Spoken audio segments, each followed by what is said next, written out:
Labą dieną. Sveiki.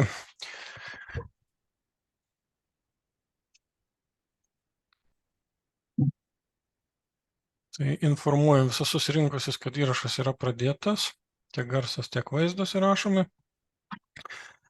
Mes čia susirinkę mokslo paskirties pastato Biliūnų gatvė 5 Vilniuje statybos projekto projektinių pasiūlymų viešinimui. Tai dar kažkiek tai minučių luktelsim, gal dar yra vėluojančių ir panašiai, ir tada pradėsim.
Sveiki, aš atsiprašau, vėluoju truputį.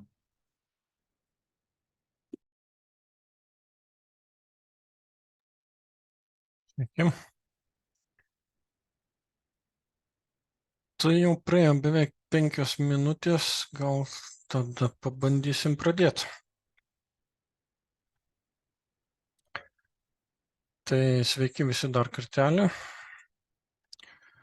Mes čia susirinkom į mokslo paskirties pastato Biliūnų gatvė 5 Vilniuje statybos projektą projektinių pasiūlymų pakartotinį pristatymą, nes buvo įvykę tam tikri pokyčiai projekte projektavimo metu.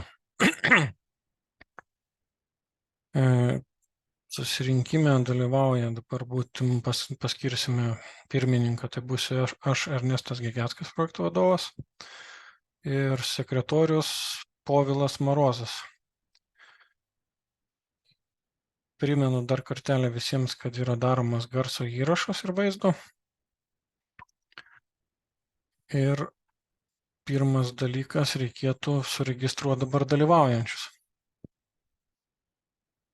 Tai paprašyčiau, nežinau, paskaitysiu tada iš eilės pagal sąrašą, kaip man čia rodo Zoomas, tada, kad prisistatyti pagal, ar čia šaukinė, ar čia kas. Tai Ernestas Gegeckas, aš esu projekto vadovas ir pirmininkas. Toliau yra Laura Malcaitė, matau užrašyta, tai yra architektė. Arūnas Stravinskas. Sveiki, Arūnas Stravinskas, Vilniaus vystymo kompanija, projektų vadovas. Taip, toliau yra Guoda Fiksman.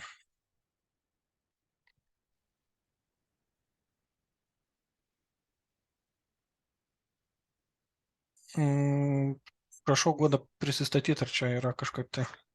Aiva. Sveiki, girdite? Jo, dabar girdžiu. Taip, atsiprašau, šiek tiek praleidau. Pakartokite klausimą. Tiesiog dabar bandom suregistruoti dalyvaujančius. Tai yra, matau, pagal ar šaukinys, ar pavardė yra Guoda Fiksman, aš matau toks užrašas. Taip, Guoda Serapinaitė, būsiu dizainerė iš Fiksman. Serapinaitė, taip? Serapinaitė. C-E.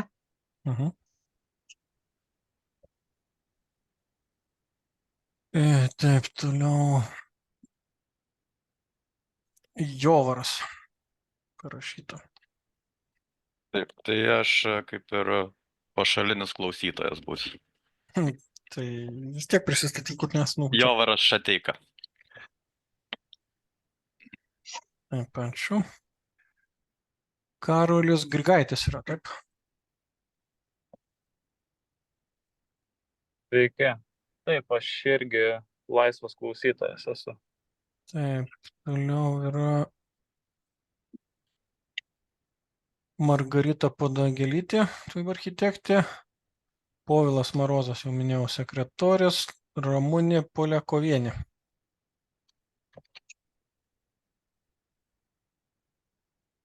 Čia viskas korektiai ir yra, taip?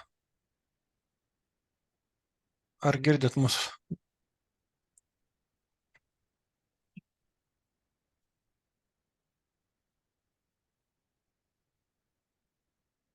Pone Ramunė?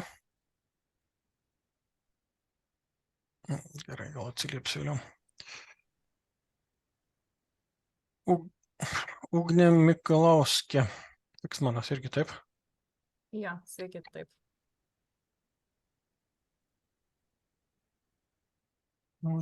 Vaclovas. Sveiki, esu šio rajono gyventojas. Taip, pilna pavardė. Vaclovas, o pavardė Žusinas, Ž-U trumpoji S-I-N-A-S. Ačiū. Taip, Vilma Čekauskaitė. Labą dieną, esu gyventoja Perkūnkiemio ir būtent vadovė Perkūnkiemio bendruomenė.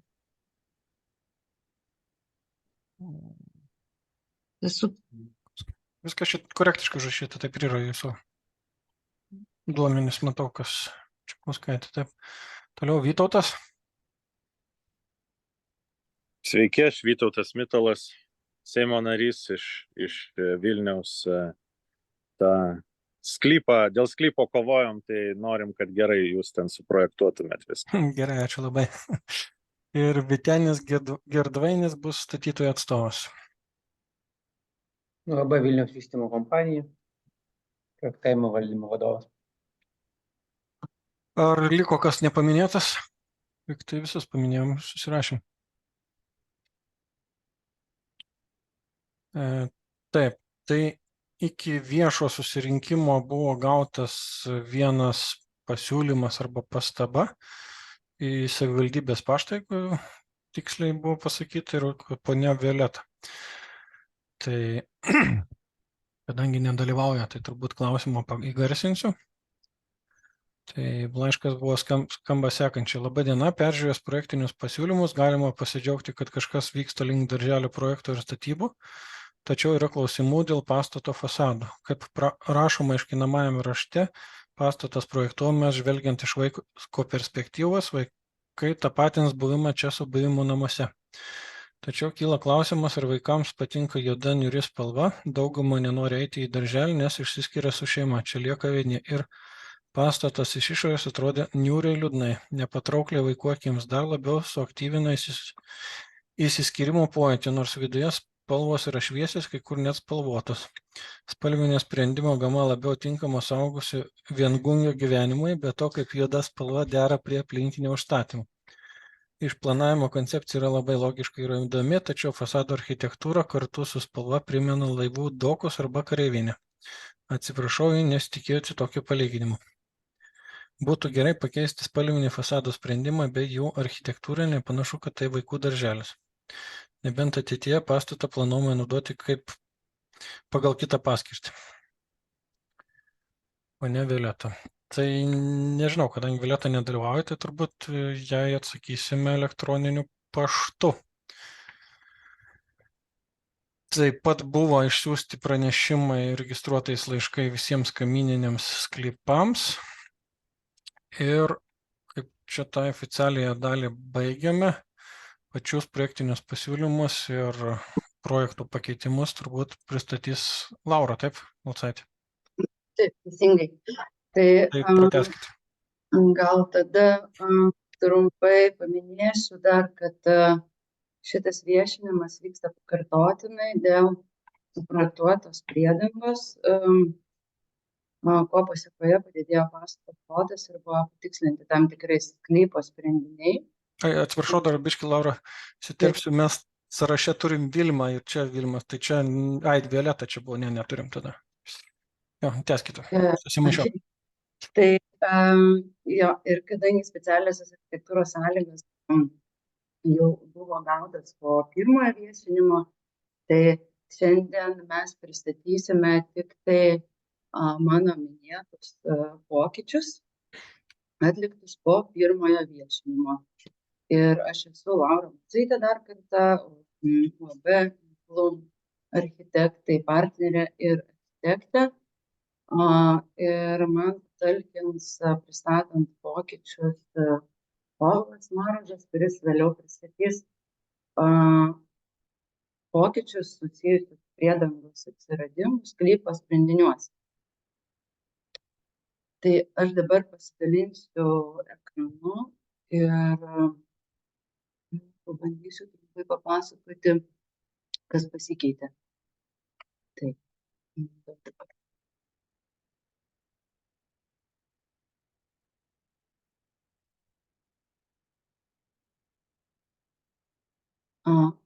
Ir nes tai reiktų, kad leistumėt man dalintis ekranu. Nustatėm. Padariau.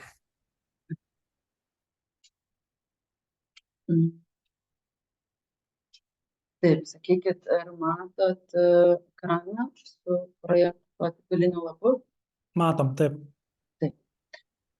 Tai aš gal dabar keliauju tiesiai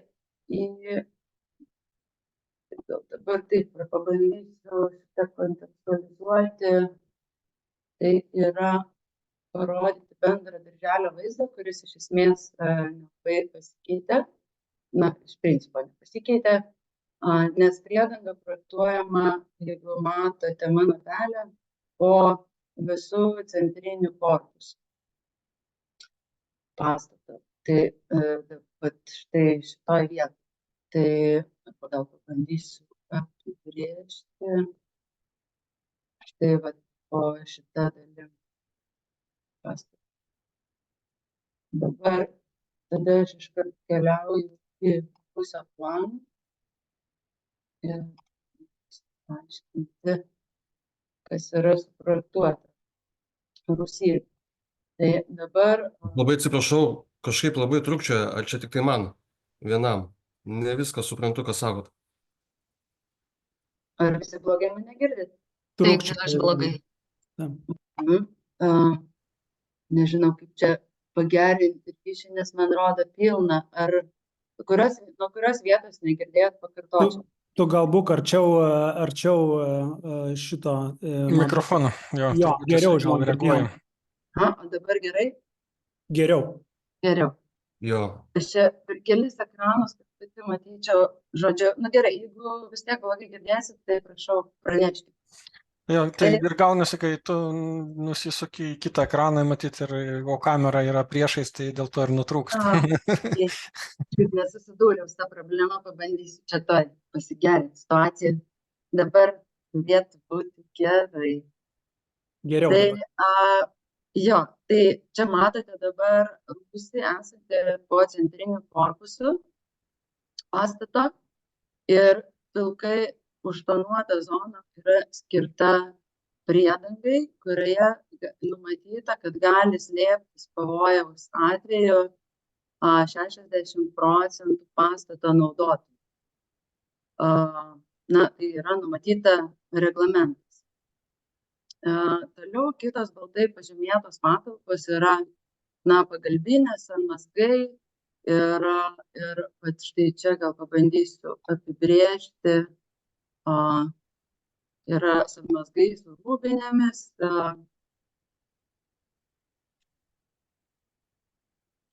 laiptinės zona, holo, pagalbinės patalpos, štai šitas visos, kurios yra baltas, dabar raudonas. Tai visa tai yra pagalbinės patalpos numatytos dėl to, kad bendruomenė galėtų rūsio patalpomis naudotis funkcionaliai ne tik pavojaus atveju, bet ir įprastu režimu kasdienybėje. Patekimas yra ir evakuaciniai keliai, tai yra vienas tiesiogiai iš priedangos, kitas tiesiogiai iš laiptinės. Čia gal per pirmą aukšto plane dar parodysiu aiškiau. Ir yra numatytas toksai tunelis pabėgimo kritiniu atveju,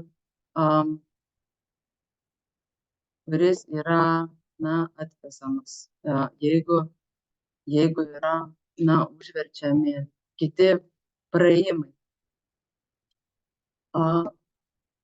Tai toks nedidelis santykinai judesys, bet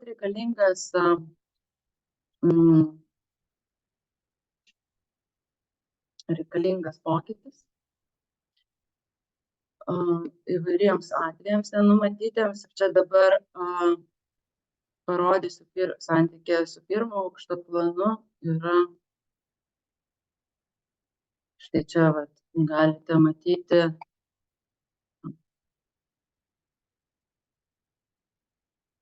išėjimą ir patekimą iš lauko iš principo įmanoma. Tai čia yra netgi tuo rūsiu galima būtų naudotis bendruomeniai, net ir apskritai darželio nedarbo metu tokiu atveju. Ir evakuacinis išėjimas. Štai čia. Bei tokia plona linija pažymėtas užkastas tunelis, jisai formaliai egzistuos po žeme. Ir tik nelaimės atveju bus įmanoma prie jo prieiti ir atkasti. Dabar tai dėl priedangos yra iš principo tokie pokyčiai atlikti. Dabar gal dar trumpai paminėsiu, čia bedetalizuojant projektą lygia greta, rengiant techninį projektą, yra numatytas ir padidintas nusiraminimo kambarių kiekis. Tai mes kažkaip kaip projektuotojai tuo visai džiaugiamės, nes galima padidinti integralumą ugdymo įstaigos įvairių poreikių, siekiant patenkinti įvairių poreikių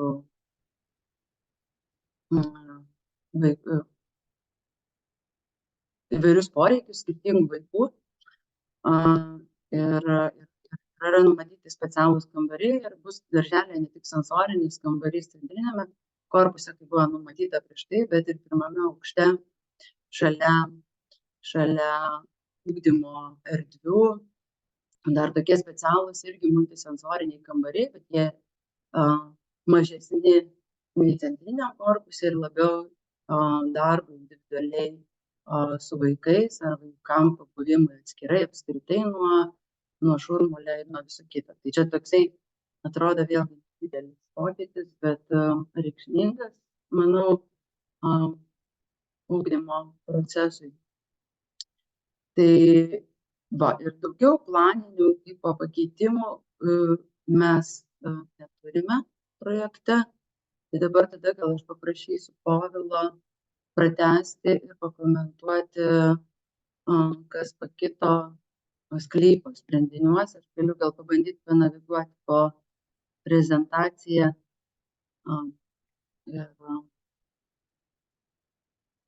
Gerai, dėkui, Laura. Aš galvoju, jo, gal galėtum truputėlį priartinti pradžiai bendrą sklypo planą ir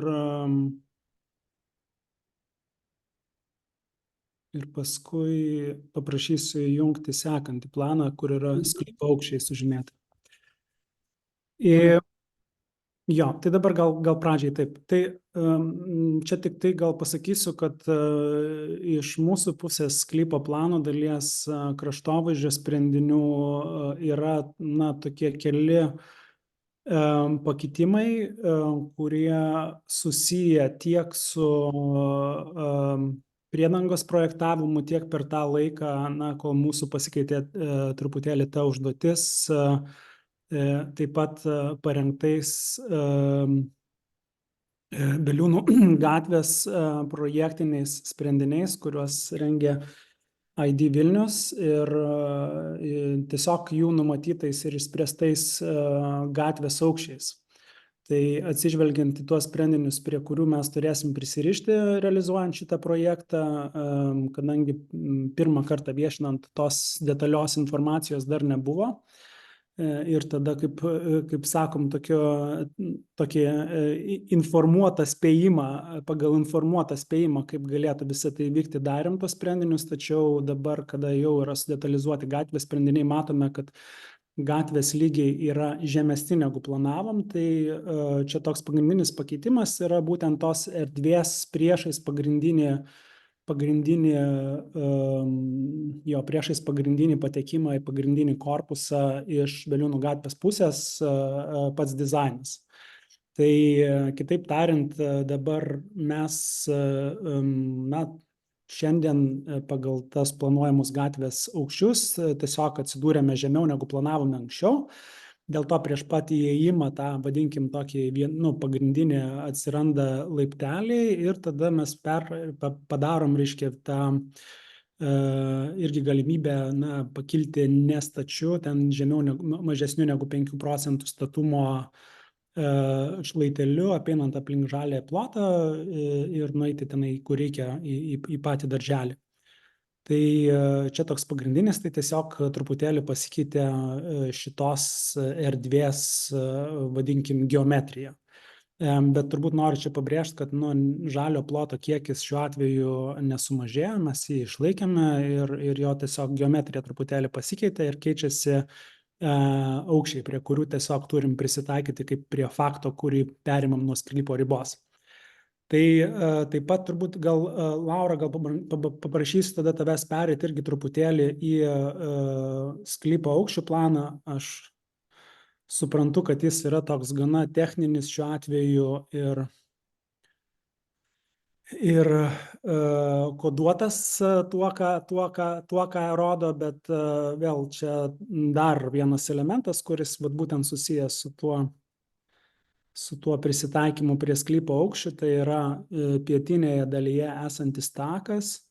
Gerai, dėkui.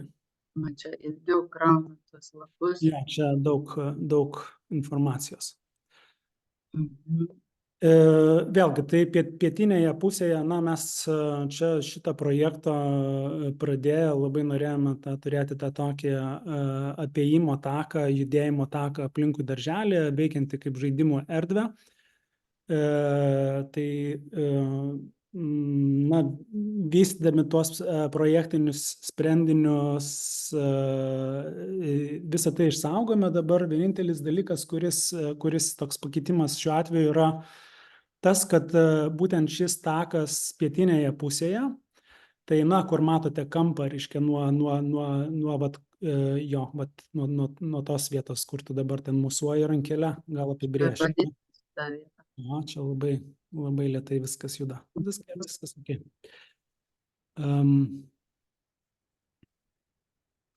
Tai dabar šitas takas jungiantis viršutinę, vadinkim, sklypo terasą su apatinė sklypo terasa yra statesnis negu 5%. Kitaip tariant, šitas takas nebėra pritaikytas judėjimo negalią turintiems žmonėms, nes mes fiziškai neturim galimybės dėl tų pakitusių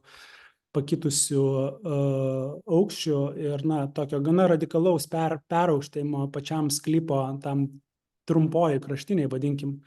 Dėl šių priežasčių šitas takas yra per status,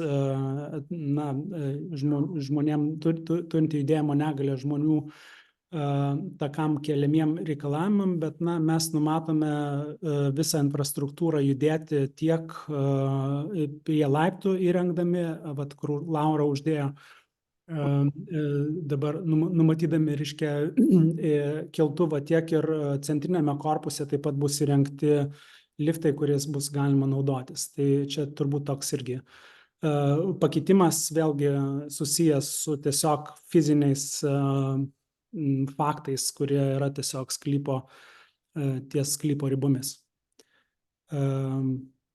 Tai turbūt tiek tų pakeitimų nuo to, kas buvo viešinta anksčiau. Aš gal dar trumpai kelias vizualizacijas parodysiu, kad juose bus aiškiau. Ten dar Povilai porą atraminių sienelių atsirado papildomų, kurios visai elegantiškai įrėmino sporto aikštelę galiausiai. Tai aš gal parodysiu irgi kaip pavyzdį.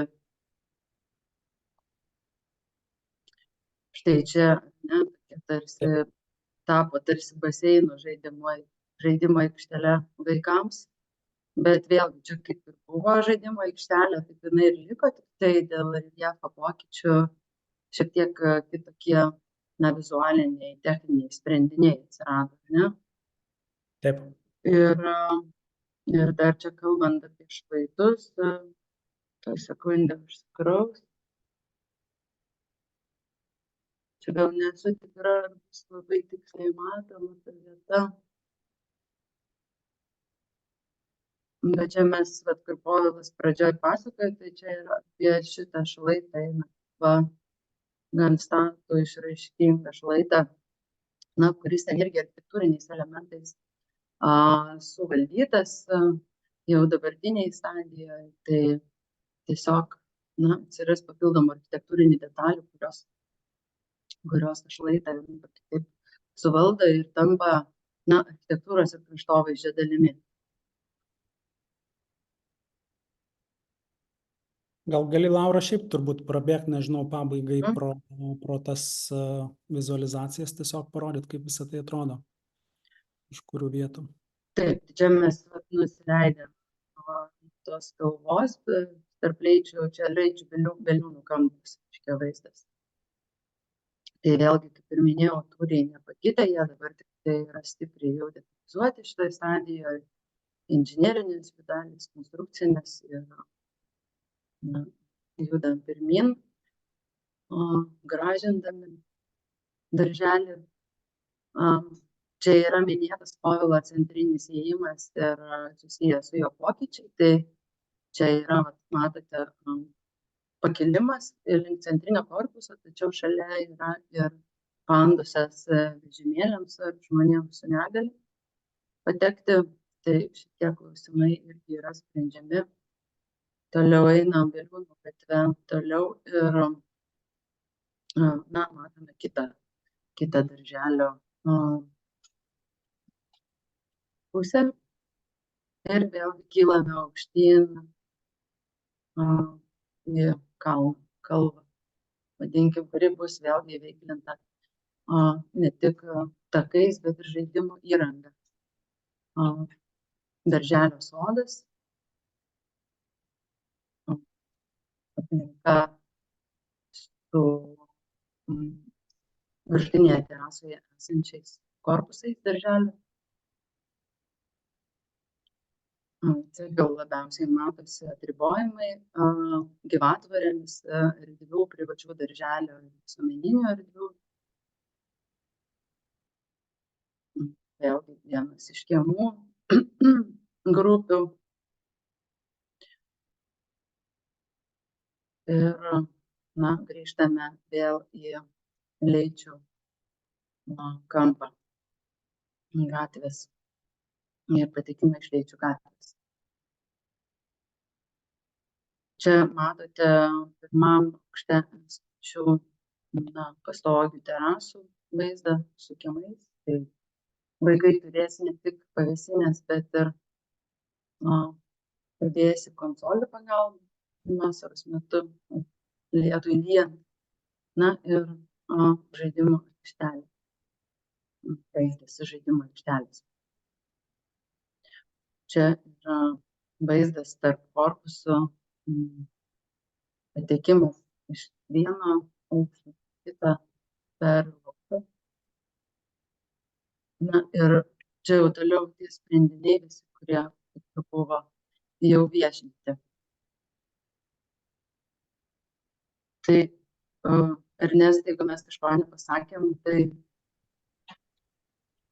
Ne, turbūt jau viską taip žiūrint, aš galvoju, kad vaikai ir šiaip gali namo norėti eiti. Tai jeigu kažkas turi dar klausimų, pastebėjimų, tai būtų dabar metas jūs užduoti arba išsakyti. Aš turiu klausimų, Perkūnkiemio bendruomenė Vilma Čekauskaitė. Pirmas klausimas yra 60% priedangos. Kiek čia yra skaičiuojama vietų? Tai yra... Turminį skaičių žmonių.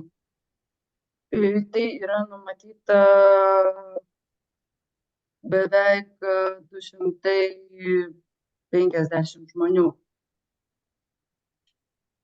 Supratau. 250 žmonių, o realiai klausimas pagrindinis būtų toks. Projektavimo užduoties nemačiau, nes yra netoli ar ne Pavilionio progimnazija, kuri irgi priedanga 60%, jūsų 60%. Realiai yra projektuojama 100% dabar, ar ne? Tai yra klausimas, dar kartą pabrėžiu, kodėl savivaldybės savo visuomeniniuose pastatuose leidžia tik minimumą išpildyti, kai realiai šitą Pavilonių būtent seniūnaityje, jinai jau su visuomeniniais pastatais faktiškai jau bus pilnai užstatyta. Tai ar tikrai bus ateityje ties reikalavimas išpildomas gyventojams priedango mastu, ar savivaldybė bandė pasiskaičiuoti? Čia tiesiog savivaldybės atstovai klausimas, nes jisai dalyvauti turi ir manau, VVK čia atsakys. Tai toks pat klausimas buvo ir po Vilnionių progimnazijai, tai ir dabar noriu tą patį klausimą užduoti. Ar buvo vertinta, nes kelia abejonių šito reikalavimų išpildymas ateityje, nes dabar yra ypatingai šitas klausimas svarbus. Po to bus kitas, tai laukiu atsakymo ir po to dar kitų klausimų. Aš gal atsakysiu, kad bendrai viso rajono mastelių priedangų kiekis turi būti nustatomas savivaldybės administracijos bendrai, tai apie šitą nustatymą nieko nežinome, o būtent apie šito objekto, kodėl pasirinktas yra 60%, dėl to, kad jisai buvo pradėtas vystyti anksčiau, buvo numatytos lėšos jo statybai ir dabar, kad neišauginti per daug tų lėšų poreikio, buvo priimtas sprendimas 60%. Esamuose pastatuose, esamuose projektuose, matyti tokį kiekį priedangos. Tai skiriama yra 1,5 kvadrato vienam žmogui. Matau, gerai, tai šitas tikiuosi irgi bus užprotokoluotas ateičiai, kad buvo keltas klausimas, nes tai irgi yra svarbus. O dabar kitas klausimas, buvo užsiminta, kad priedanga jau yra tiesiog numatoma, kad ir galimybė bendruomeniai naudotis. Puiku, tačiau norėčiau užtikrinimo, ar tai bus patenkama ir žmonėms su negale, su vežimėliais. Tai gal yra vizualizacija arba planas, kaip pateks neįgalieji tą priedangą. Taip, sekundėlį, tu aš. Kai bus, sakykime, uždarytas darželis ir vakarais jau, ar ne, patekimas. Į priedangą patenkama į pusę iš centrinio korpuso.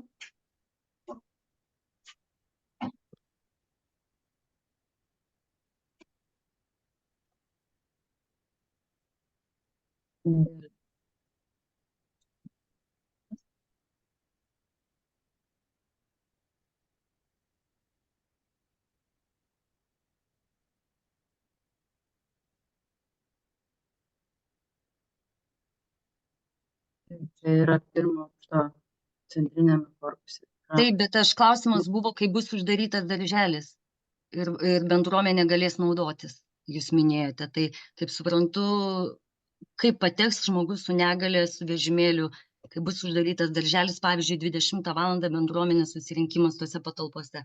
Kaip žmogus su negale pateks į priedangą? Na, bus bendruomeniai priskirta naudojimui. Supratau, pirminė paskirtis yra priedanga. Rūsio visi bendruomenės susitikimai turėtų vykti centrinėme korpuse pirmame aukšte, o ne rūsyje, nes tai yra žymiai patogesnės naudojimui patalpos. Ten yra rūsyje numatyta tik antrinė funkcija, bendruomenės veiklom nepagrindinė. Dėl to turi būti pakankamas liftas patekti iš centrinio korpuso į rūsį, kaip ir į visus kitus pastato aukštus, tiek iš grupių korpusų, tiek iš centrinio. Laura, aš suprantu, ačiū, kad čia, aš suprantu, jūs ką norit pasakyti, bet buvo paakcentuota ar neužakcentuota toks tai bendruomeninių naudojimų, ar ne, patalpa. Tai todėl man ir automatiškai, jeigu būtumėt jūs to nepaminėjus, tai aš būčiau, žinot, priėmus kaip darželio faktą ir viskas. O dabar buvo tiesiog pasakyta, kad bendruomenių patalpos ateityje bus galimybė naudotis, tai aš iš karto automatiškai ir, kaip sakoma, iškėliau šitą klausimą labai svarbu, kur tada, kad jau nebebus tos patalpos pritaikytos pilnam bendruomenės naudojimui. Tai aš suprantu, kad jūs atitinkat šitos visus reikalavimus, tiesiog aš išgirdus jūsų tą pasiūlymą ar ne bendruomeninėms patalpoms, tai tiesiog iš karto ir kėliau, nes mūsų bendruomeniai tikrai yra nemažai žmonių su negale, yra ir aktyvių žmonių turinčių šitą, sakykime, negalę, tai man irgi yra svarbus klausimas. Tai, kad, tiesiog atkreipiu dėmesį, kad realiai bendruomenių patalpos nebus skirtas bendruomenių patalpoms, nes jos nebus pritaikytos. Ne visai turėčiau įsiterpti, čia turbūt darželis ir, kaip čia pasakyti, dirba tos patalpos darbo metu nėra skirtos darželiui. Jos vis tiek yra darbo metu ar darbo valandom atviros, aš kiek suprantu, Laura, taip? Tai ar jūs girdėjote, aš sakiau, po 20-os, kai užsidaro darželis ir bendruomenių susirinkimai dažnai vyksta po darbų, ar ne, ir užsidaro. Čia nesminis yra dabar vienas klausimas. Specifinis klausimas, kai jau po visiškai darbų, nes tas pats bet kurios patalpos irgi nebūtinai visada yra patenkima po 20 valandos. Tai. Ernestai, gerbkim savo laiką ir jūsų laiką, aš tikiu, kad jūsų noras yra man atsakyti, kad kuo tinkamiau, bet tiesiog faktas yra aiškus, aš ir norėjau jį tiesiog ir pateikti aiškiai, kad nebus pilnai įgyvendinta, bet taip, jūs atitinkat reikalavimus, priedanga yra kuriama darželio poreikiams ir taip toliau. Tiesiog aš reflektavau į atsakymą, kad bendruomenėms patalpas viskas, tik tiek atsakymą gavau, diskusijos man daugiau nebėra. Ir patikslinti šiek tiek, kad visose dabar darželiuose yra numatyta sargo vieta priėjimo ir dabar dirba net po kelis sargus visose darželiuose. Tai ir šiame darželė tai numatoma. Čia tiesiog yra jau darželio darbo organizavimo klausimas, kaip tas sargas įleis ir kada įleis žmonės bendruomenę į rūsį. Aš kiek žinau, šitos jau bandoma atsisakyti sargų tiek mokyklose, tiek darželiuose ir ateityje, kiek žinau, irgi planuojama tokių paslaugų atsisakyti. Bet gerai, čia vėl, sakau, kita diskusija, čia diskusija su savivaldybės atstovais bus. Čia jūs projektuotojai, kurie turit rinkti darželį su priedanga, bet aš tuo metu apie bendruomeniai patalpas pamačiau, kad nėra tada bendruomeniai tikrai 100% išpildomos patalpos, jeigu esant reikalui jos reikalingos būtų. Tiesiog viskas, šitą diskusiją, manau, aš baigiu šito klausimą. Aš atsiprašau, Vytautas ilgai pakėlęs ranką laiko, jau norėtų irgi Aš kaip nujausdamas į tą pačią temą, kažkaip tai norėjau paklausti, pasisakyti, nes čia mes šnekam apie perkūnkiemį, kur ir viešųjų erdvių, ir viešosios infrastruktūros yra didžiulis trūkumas, visiškas trūkumas. Ir natūralu, kad aš labai tikiuosi, va čia mano pirmas klausimas būtų dar kartelį taip grįžti, kadangi nedalyvau, atsiprašau, pirmam viešinime, kad jūs kaip projektuotojai mane patikintumėte, kad tam sklype, kuris duotas, suprojektuota viskas taip ergonomiškai, kaip tik tai įmanoma, suprojektuojant tiek daug darželio grupių, kiek iš tikrųjų yra įmanoma suprojektuoti. Tai man atrodo, va toks patikinimas man būtų labai reikalingas, o tada antra, ir jeigu jūs mane patikinsite, kad taip iš tikrųjų yra, tai mes visi tada suprasim prie to antro klausimo, kad ten joks sargas nebus labai laimingas, kaip pro darželį vakarais bendruomenės atstovai vaikščios, ir pro pirmą aukštą ar panašiai. Ir natūralu, kad jeigu mes kalbam apie priedangą, tai ir imam geriausius pavyzdžius, tai ten net ir Suomijoje net ir slėptuvės giliai po žeme išnaudojamos taip intensyviai visokiausiam reikmėm, kad natūralu, jog ir priedanga, šiuo atveju darželio priedanga, galėtų būti išnaudojama irgi tam tikrom reikmėm labai intensyviai tos pačios bendruomenės. Ir būtent dėl to aš irgi kažkaip tai galvočiau, kad savivaldybė gal čia galėtų pasakyti, pasiūlyti ir jūs galėtumėte atrasti tą būdą, kaip iš lauko į tą priedangą būtų galima patekti, vis tik tai tiem žmonėms su negale, nes liudiju, esu matęs, esu girdėjęs, žinau, kad tikrai perkūnkiemį tokių žmonių yra ir aš tikrai suprantu tą bendruomeninių pastatų poreikį, ir patalpų poreikį, kurio tiesiog šiauriniam Vilniui ieškok su žiburiu ir tu nelabai rasi, nei ten viešų bibliotekų, nei ten bendruomenės namų, nei dar kažko. Tai va toks mano pasisakymas, suprantu, kad čia tik tai dalis, kaip sakant, jum, bet apie tą priedangą matyčiau jos panaudojimą su patikimu iš lauko tokią lengvesnę, o dėl, gal čia ir savivaldybės atstovai tą išgirs, o dėl darželio, sakykime, paties grupių skaičiaus, tai gal galėtumėt kokį platesnį komentarą, nors suprantu, gal pirmo svarstymo metu jau jūs apie tai dėstėte, bet gal labai nesupyksit. Ačiū. Tai aš pradžiai tą pirmą dalį dėl tos priedangos, tai matyt pasižiūrėsim dar dėl lifto galimybių kažkokiu, ar yra, kad jis turėtų iš lauko patekimą. Bet dar komentaras tas, kad čia yra toks dalinai ir organizavimo klausimas, nes problema atsiranda tik tai po kokios 8 ar dar kažkokiu vėlesniu laiku, kai nebus priežiūros, bet tokie atvejai irgi nebus dažni, turbūt bus kažkokie vienetiniai, kur taip pat galima ir organizaciniais būdais išspręsti tą patekimą. Jau kad mus dalinai riboja priešgaisrinės saugos normas ir taip toliau, nelabai esam šitai vietai įgalūs priedangoje daryti, mes net mūsų riboja šitai vietai daryti saugumo reikalavimai, liftus ir kitai įrangą. Tai dėl to čia vėl, kaip ir nesakė, galima. Peržiūrėsim, jeigu bus kažkokios galimybės, tai atsakysime raštu arba panašiai, tai išsiuntinėsim. Dabar taip ant karštų jau turbūt neišeis atsakyti šitą klausimą. Dėl grupių kiekio, tai mes projektuojame pagal projektavimo užduotį pateiktą tiek konkursinę, tiek vėliau koreguotą. Tai buvo skaičiuotas maksimalus kiekis, kurį galima įgyvendinti sklypo ribose. Žmonių, turint minty vaikų kiekis, ir jis buvo apibrėžtas būtent konkurso sąlygomis. Tai nežinau, čia gal turbūt savivaldybė, gal Vytenis gali plačiau pakomentuoti šitą klausimą, bet Aš gal dar, Laura, galiu truputėlį prisidėti, atsakyti truputėlį į Vytauto klausimą.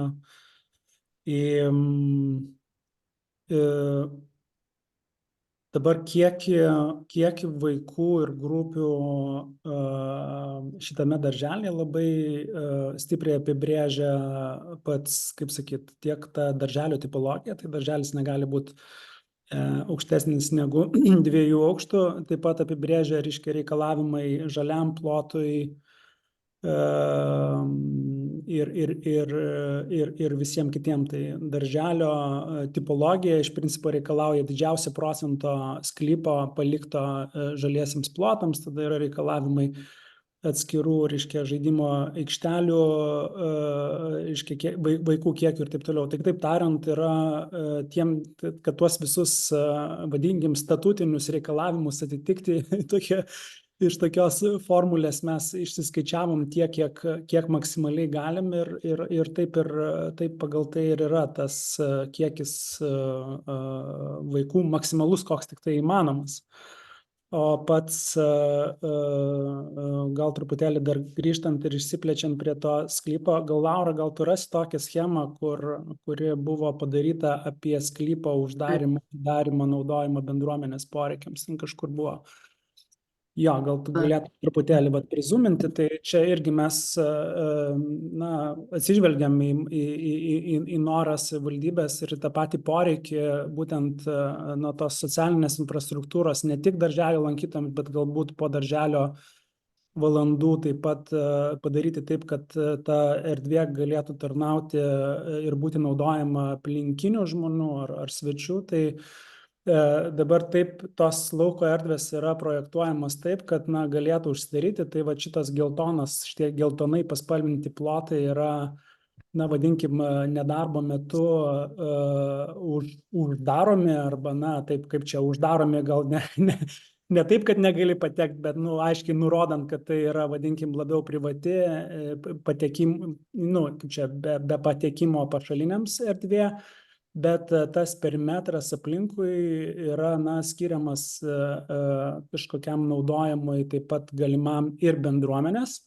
Tai čia turbūt kokios tos sąlygos naudojimo vėlgi yra klausimą, turbūt atsakys vėliau jau darželį, kaip sakyti, darželio vadovai, kaip kokiom sąlygom ir kada, bet toks numatoma tokia galimybė ir tas tikslas, kad būtent čia tas naudojimas turbūt bus didžiąja dalim kaip vaikų žaidimo aikštelės, nes atsiras taip pat žaidimo įrenginiai. Tai po darželio darbo meto, tai turbūt galėtų tapti taip pat ir tos, vadinkim, mažesnių, jaunesnių vaikų žaidimo infrastruktūros dalim. Ir tokį planą turėjom ir jį planuojam. Tai va. Dėkui. Tai aš tikslinu, klausimas buvo, ar čia sutalpinta tiek, kiek galėjo maksimum sutalpinti, taip?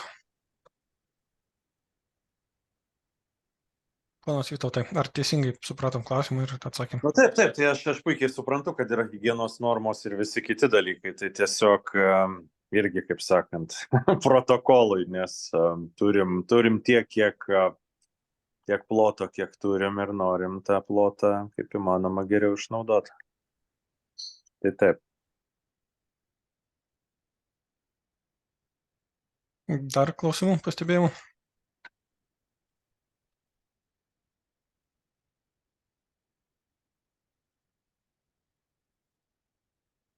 Gali drąsiai klausti, nes mes bet kokią atveju bent 10 minučių turėsim sėdėti, nes jeigu niekas neklausinės.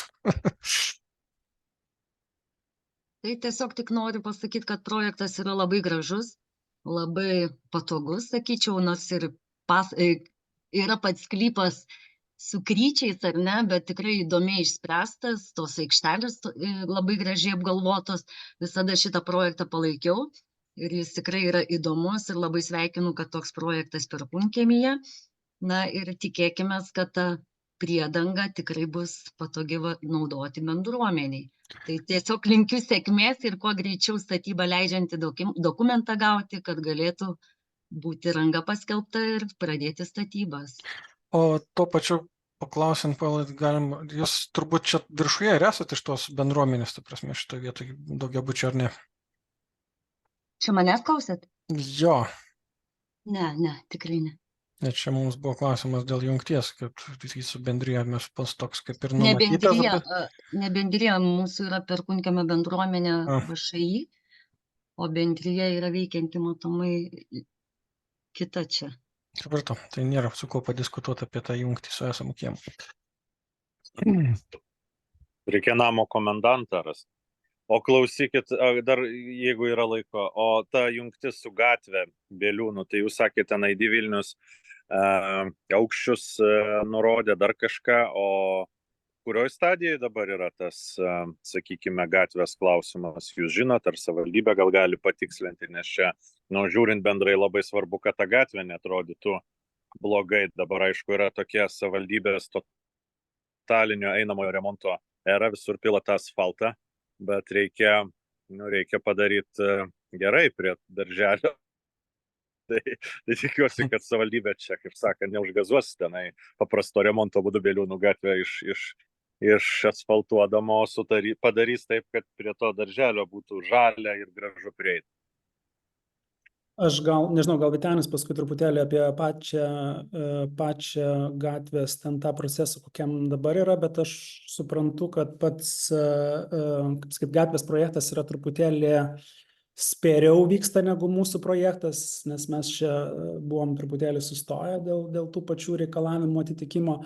Tai tiesiog gal tokia priešistorė, kad taip, mes be gatvės iš principo nelabai galim išpildyti savo dizaino, vadinkim, sprendinių ir labai operatyviai buvo užsakovo imtasi spręsti šito reikalo ir tas projektas jau yra parengtas, aš kiek žinau, nežinau, jis turbūt yra šiuo metu derinamas, reiškia, pateiktas statybą leidžiančiam dokumentam gauti. Nes taip, šiandien gatvės yra, vadinkim, tik tai pusė, yra lyg ir nutiesti, reiškia, iš abiejų galų kažkokie, bet nesujungtas vidurys. Tai čia buvo tas, kaip čia, pradžiai, kaip čia galvojom ir žiūrėjom, kaip čia spręstis tą faktą, kad dar neturim tos infrastruktūros prieiti ir privažiuoti ir vis tik tai buvo tiek infrastruktūros skyriaus, kaip sakyt, toks aiškus pasiūlymas ir paskui užsakymas, kad ta gatvė turi šiuo atveju įsigyvendinti tiek ir pačio statytojo šiuo atveju. Tai tas projektas važiuoja ir jeigu ne pirma mūsų, tai turbūt lygiai grečiai. Tai nežinau, Vytenis gal dar turi kokio update'o.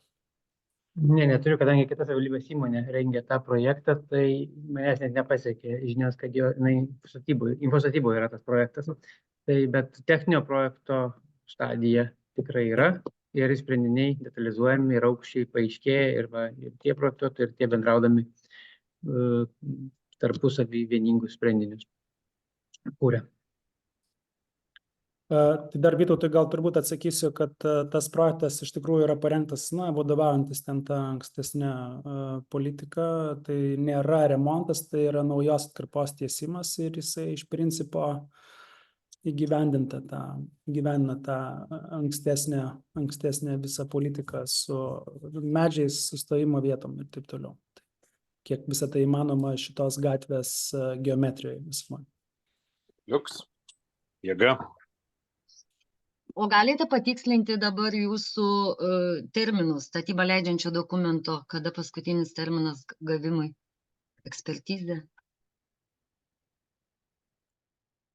Taip staigiai šią minutę nepasiruošėm išsitraukti, tai matyt atskirai galėtumėm kažkur brūkštelt, pasižiūrėję, kad nesumeluot.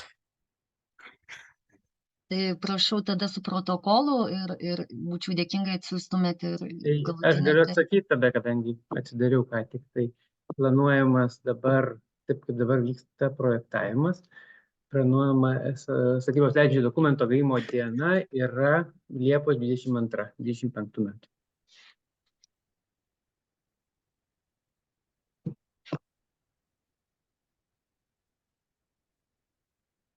Ar atsakiau jūsų klausimą? Atsakėte, tik tai nuliūdinote, kad vėl nusikėlęs terminas.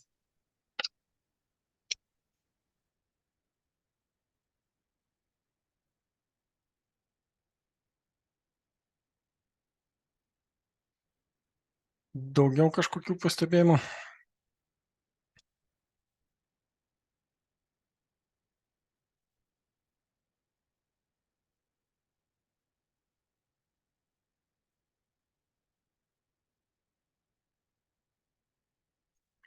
Turbūt, jeigu dabar daugiau klausimų nėra, tam momentui galim paskelbti, kad informavimo tinkama, susirinkimas įvyko ir kam jau skubu galit bėgti, o čia mes bent jau keli projektuotojai dar pakabėsim tas likusias 5 ar 10 minučių iki tos valandos termino.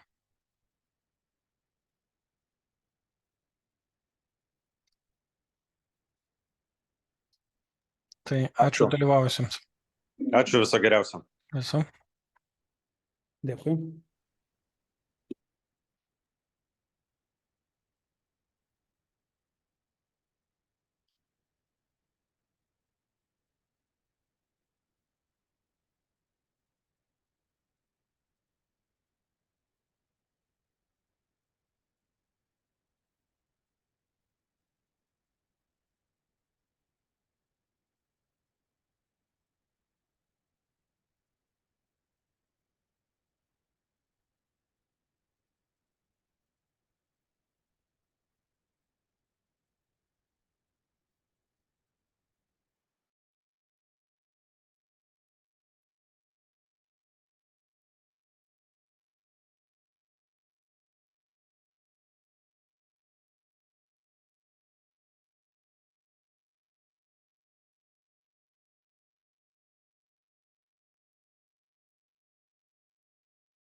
Ernestai jau 5, tai man atrodo galime baigti įrašą. Tai gal dar porą minučių tegu paeina, paskui kas nors sekundžių nesueis ir sakys, kad blogai. Mums yra buvę, glaudinom įrašą ir mažiau valandos gavosi, kažkiek sekundžių gavom pastabą.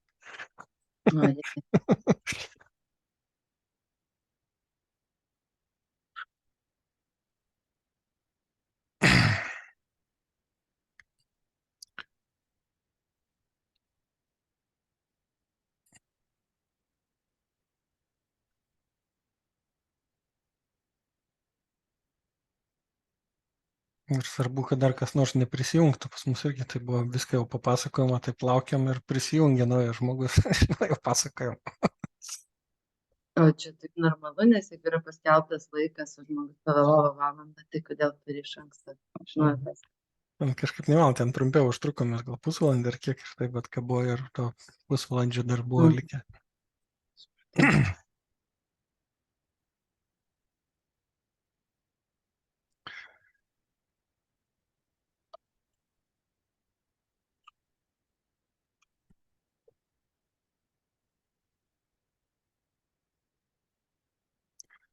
Tai viskas, turbūt jau niekas nebeprisijungs, stabdau įrašą.